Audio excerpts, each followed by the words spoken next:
Le pays le plus avancé, c'est très clairement le Maroc.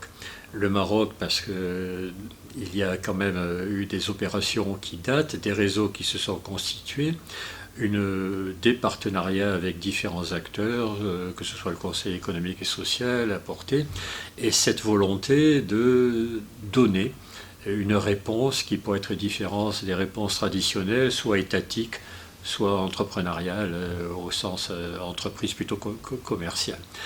La Tunisie, il y a effectivement un existant, hein, avec quelques mutuelles, quelques coopératives, avec un problème de connotation pour les coopératives, hein, puisqu'elles ont vécu une période douloureuse.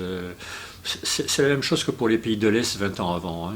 Coopérative est mal connotée, donc réapprendre à communiquer, à travailler sur ce sujet est difficile. Donc la Tunisie a une culture de l'économie sociale, elle sait ce que c'est.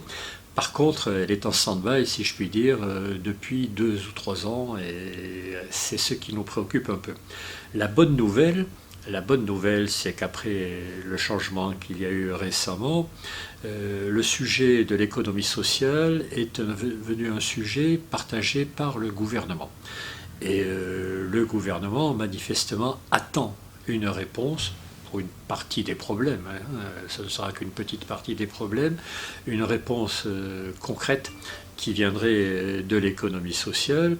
Et en ce sens, il y a une opportunité extraordinaire, c'est qu'il y a cohérence entre la réflexion du moment et l'écriture d'un cadre réglementaire. Et voilà. Et tout le travail qui est en train d'être mené, qui est réellement une opportunité heureuse, parce que écrire une loi, ça n'a de sens que si l'on sait où on veut aller.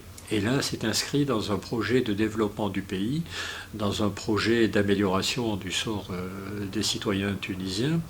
Et donc, il y a effectivement une possibilité d'accélération, alors pas de rattrapage, hein, tout de suite, hein, mais une possibilité d'accélération du sort de l'économie sociale, qui n'est pas exemplaire, hein, je le disais tout à l'heure, il y a beaucoup à faire encore.